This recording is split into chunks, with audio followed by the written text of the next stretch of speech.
Greetings, ladies and gentlemen. Welcome to the final part of the Sonic the Hedgehog CD Let's Play.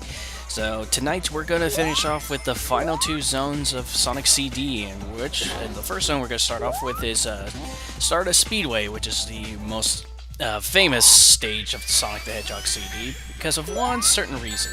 We'll get to that reason at the very end of the zone, but for those who have played Sonic CD, you probably know what I'm talking about.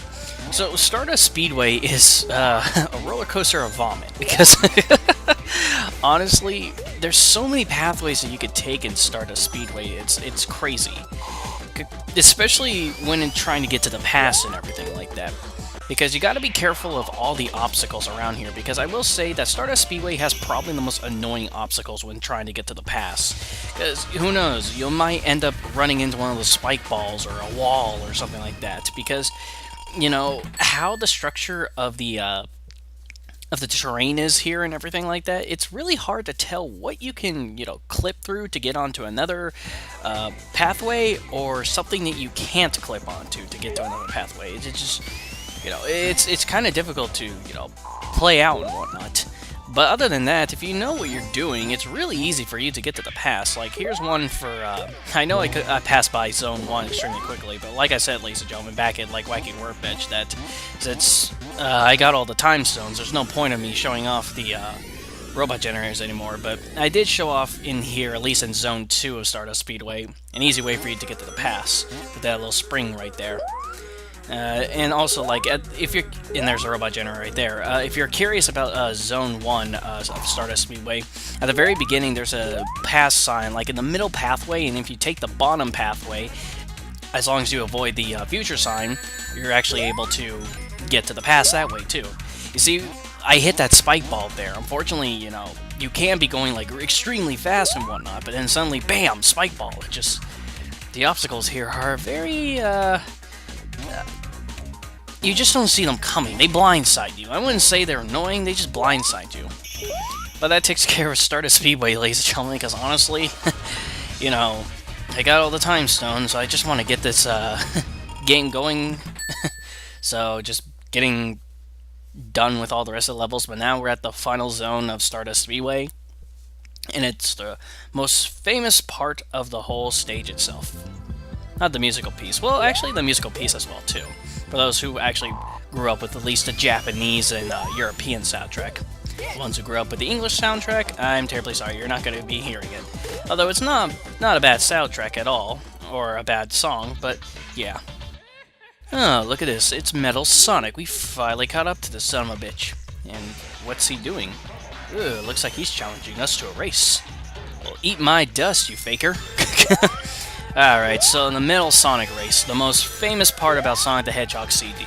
This race can be actually annoying because, not for the fact that, Metal Sonic is fast or anything like that. I mean, yeah, if you do go a little bit ahead of him, he does catch up to you, and he does have little attacks like that electrical barrier and whatnot.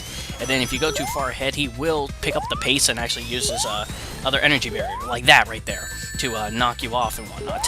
But it's the design of the track that's going to screw you over the most, because there's so many inclines and just random spots where spikes are. I just don't understand it. Like, seriously, did they really need to have those spikes there? I mean, it's a simple boss, because as soon as you go past you, he'll slow down for some reason. I have no idea why, but he just does. And as long as you just take your time with it and whatnot, you're able to easily beat him. But just the design of the level is going to screw you over the most. But anywho, if you take too long, Robotnik chases you with an instant death laser. So as long as you know what you're doing, you're a-okay. Get away from me, Amy. Just because I save you doesn't mean I don't have to like you. No, get away, get away, oh! Unfortunately, the game locks. Though I had a couple of times where it didn't lock on me, and she just stood there, admiring me. She never really hugged me. Oh well, there's nothing I can do about that, but that takes care of Stardust Speedway, ladies and gentlemen. Now it's time for the final zone of the game, Metallic Madness. And Metallic Madness, for its name, I guess it works out pretty well, because it is metallic. There's a lot of metal around here, and Madness, yeah, only because the the design of this level. You know, there I go again with that D word again. Design. I mean, that's just what it all comes to in the end, ladies and gentlemen. The design of the levels. And Metallic Madness is actually one of those hard stages to get to the pass to. But I ain't gonna be showing it off because, you know, what's the point? I don't want to be a dead horse over and over again telling you guys, hey, I got the time stones and whatnot, blah blah blah blah.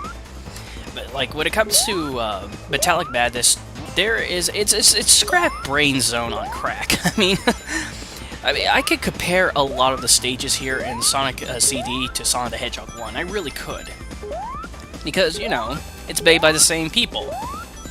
So honestly, you know, it's a perfect representation of what these stages are and whatnot. I have no idea why those springs are there. Maybe just to piss you off. But yeah, like see, there's a spike on this. Like what's with the spike being there? Again, you know, what's with the spike being there? I mean, granted, I actually got hit by it, but what's the point of it being there? If you can instantly get enough speed and jump over the gap and whatnot, what's the point of it being there? I don't understand it whatsoever, but I don't care. That takes care of Zone 1. Zone 1's really easy. Just keep going to the right, and honestly, there's nothing really in your path that will stop you from, you know, proceeding on to the exit. Now, Zone 2 is a completely different level. Because Zone 2 is, like, I wouldn't really say it's a labyrinth, but it's more confusing than Zone 1, I will say that. Because you have to go a little bit out of your way to other locations in order for you to even pass the stage, other than just simply go to the right and win. Yeah, I missed that checkpoint, but it doesn't matter. Ugh. That's one thing I just don't like, you know. If you're not in your ball form, then, you know, Sonic the Hedgehog is going to be cruising for a bruising whenever he comes in contact with something down below. I don't understand it. You saw what I did right there, right? With the pistons. If you actually hold down the up button when those pistons are shooting up, you know, Sonic will get launched up, and there's actually a pathway in this level that you could take that you're required to do that. Because there's a ledge you can't reach unless you do that with a piston. I have no idea how the hell you're supposed to know that. It's just like with the freaking, you know, the secret tunnel in a Wacky Workbench. Seriously, how the hell are you supposed to know that shit? Whatever. So, as I was saying, you know, with Zone 2 of Metallic Madness, we have to go a little bit out of our way in order for us to get to the finish. By that, you know, taking all sorts of other pathways in order for us to at least get to the goal post and whatnot.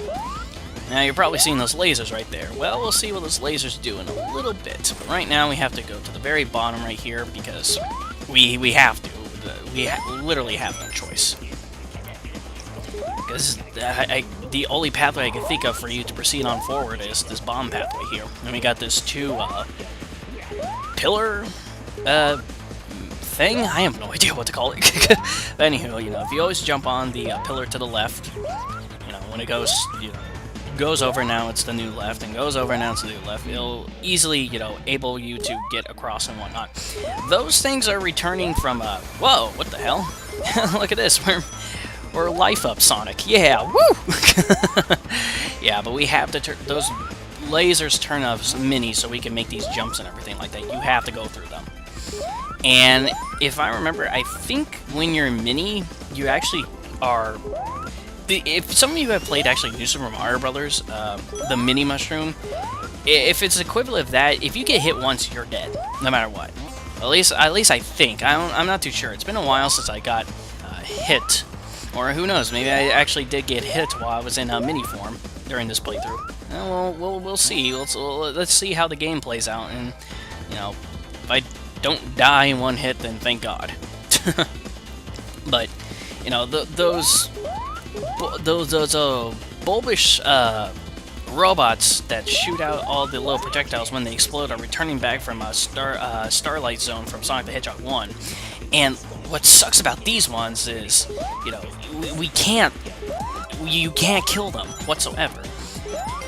And that's what really sucks about them, too, because they are probably the most pain-in-the-ass enemy in this game so far. I mean, well, we will encounter another one that's actually going to be coming up in the next zone after we get done with this. But you know, those Stardust the Starlight Carnival. Ah, God, I'm getting my games mixed up. But those Starlight Zone badniks are just so annoying and indestructible. I have no idea why they're indestructible, but whatever. As long as you cause them to explode and get out of your way, then they're old news after that. But that takes care of Zone 2 of Metallic Madness. See, we kind of had to go a little bit through the stage in order for us to even get to the end and whatnot. Kind of crazy, but if you stick to the pathway I was taking, you'll have no problems with it whatsoever. And because we got all the time stones, Metallic Madness has itself a good future. I love this song. I really do.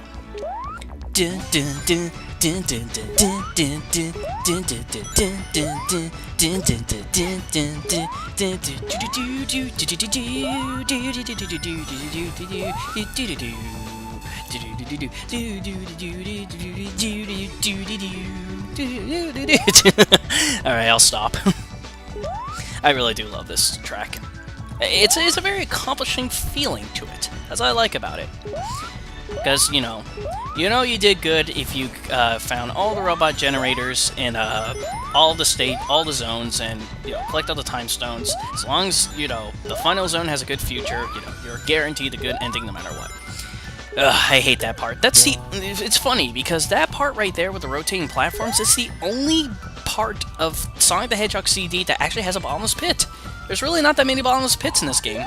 Should have mentioned that, but I guess that's a good point to mention. And we have to take care of this Firefly badnik, which is really annoying because, I don't know if YouTube's compression can show you it, but they're flashing, and when they're flashing, they're invincible. You have to wait until they actually shoot their laser in order for you to hit them. And I'm not gonna lie, it's pretty damn annoying. Considering those Starlight Zone badniks, those guys are probably the worst. But now it's time for the final boss, ladies and gentlemen. D-pad, my worst enemy. I think I said that in the Natural Born Gamers comms run of this game, because seriously, it looks like a D-pad. I mean, maybe it's supposed to be some sort of fan, but I don't know, it looks like a D-pad to me. But anywho, giant D-pad aside, so the strategy for him is, well, he can be the toughest of them, but he's really not that tough. But, as I was saying, he could be the toughest boss battle of the entire game. I mean, he's supposed to be the final boss, so yeah. So, you could do what I just did and, take a hit and use invincibility frames to hit him. Because what you're supposed to do is wait till he comes down, and he spreads the D-pad or the fans, apart. So it leaves enough of a gap for you to jump in the middle and hit him. And then every time you hit him, one of the D-pads, or I just want to call them that. I'm just going to call them that. One of the D-pads will always go away, so he'll always have few every single time. Let that also be a representation of his health, too, because he'll only have one fan left at the end, and when you hit him once after he uses that fan to whatever he's trying to do to kill you, it's over. Because honestly, I just need one more hit and he's done for. Probably one of the very easiest final bosses in classic Sonic history. I like the final boss theme, and the English version didn't even get a final boss theme. It actually used the boss theme from the English version. But there we go, that ends Robotnik and the Sonic the Hedgehog CD playthrough. And Amy, for some reason. What the hell are you doing here? Ah, geez, now we have to go and save her. The first of many burdens we have to deal with this hedge woman, or hedgehog girl, yeah, whatever. That's right, you just stay there and... Sonic ain't gonna have any of that shit, so he's getting the fuck out of Dodge as soon as he can. And, one of my favorite ending pieces of classic Sonic history would be playing right now, but no. They are doing this cheap instrumental version of, God. I can't think of the song right now. Son of a bitch. God. Jeez. I think it's called Cosmic Eternity, I think. But it's like one of my favorite ending themes of classic Sonic history. If you haven't got a chance to hear it, listen to it. You're not going to listen to it, unfortunately, with the Christian Whitehead version of Sonic CD, because they play this instrumental version, which I really don't like. I like how it says original Mega CD staff, because the Sega CD in Europe was called the Mega CD, as the Sega Genesis in Europe was called the Mega Drive. Don't know why, but that's just how it was. But localization differences, I'm not going to go really too much into that. But anywho, ladies and gentlemen, that is Sonic the Hedgehog CD for the Sega CD. And for what I could tell of this game and whatnot is, you know, Sonic Team was trying something new with Sonic, because at this point, they really did not know what they wanted to do with him. Because they know they wanted speed, but how to approach it was the key ingredient of what they wanted to do in order for them to get, you know, the staple that we all know Sonic for his speed, platforming, and everything like that. And, you know, since this was all in development at the same time Sonic the Hedgehog 2 was, you know, some people who play Sonic the Hedgehog 2 and go to this probably won't enjoy Sonic the Hedgehog CD that much. I mean, I have the original Sega CD version of Sonic the Hedgehog CD, and I remember playing it like back in the mid-90s and everything like that, and it was a very interesting experience and whatnot, but I will still go back to play Sonic the Hedgehog 1, 2, 3, and Knuckles before playing this one. But, you know, the Christian Whitehead version has really bumped it up high up on my list. Yeah, Cosmic Eternity, Believe in Yourself. That was the name of the song. Alright, sweet. It's an awesome song, I recommend you listening to it. But anywho, as I was saying, you know, Christian Whitehead did a fantastic job on making this port of it, and they did such a great job on the other ports of Sonic the Hedgehog on iOS. I really recommend you guys, you know, trying out. If you never played the classic Sonic series, you know, go ahead and try them on the iPhone. They're actually really good because of all the little extra features.